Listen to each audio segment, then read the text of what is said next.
एक समय की बात है। एक राजा थे। उन्हें ज्ञान प्राप्त करने की जिज्ञासा हुई।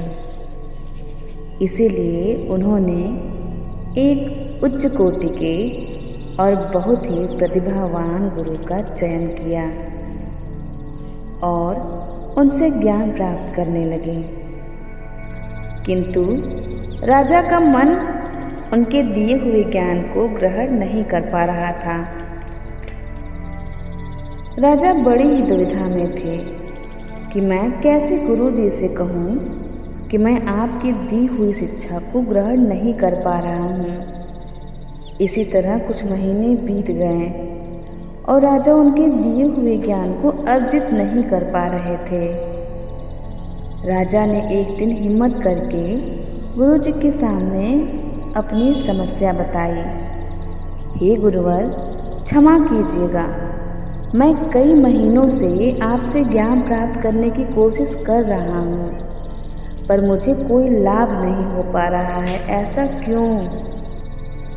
गुरुवर, आप शीघ्र ही इस प्रश्न का उत्तर दीजिए, राजा ने विनती की। गुरुजी ने कहा, राजन, आपकी ज्ञान प्राप्ति में सबसे बड़ा बाधक आपका अहंकार है।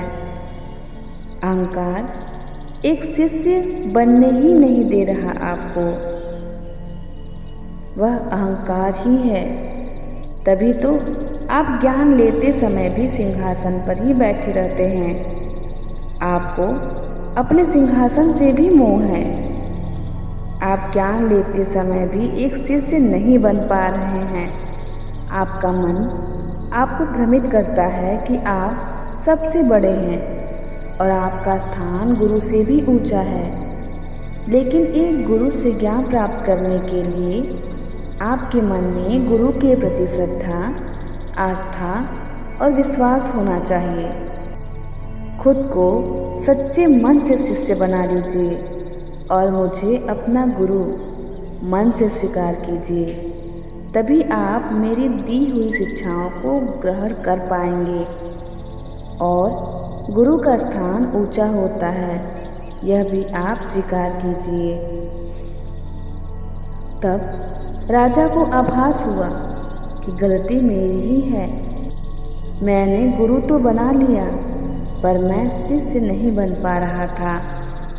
अब मैं एक सच्चा शिष्य बनकर शिक्षा ग्रहण करूँगा। और राजा ने ऐसा ही किया।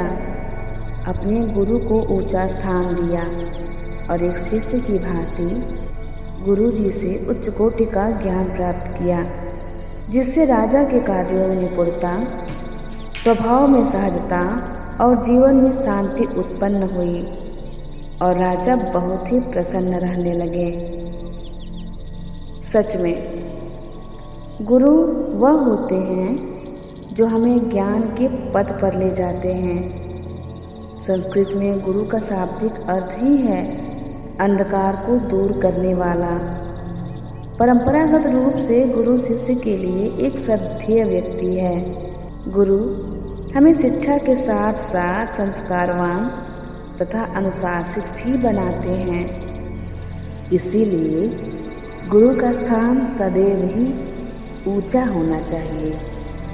गुरु का सम्मान करते रहिए, हमेशा खुश रहिए और मुस्कुराते रहिए। धन्यवाद।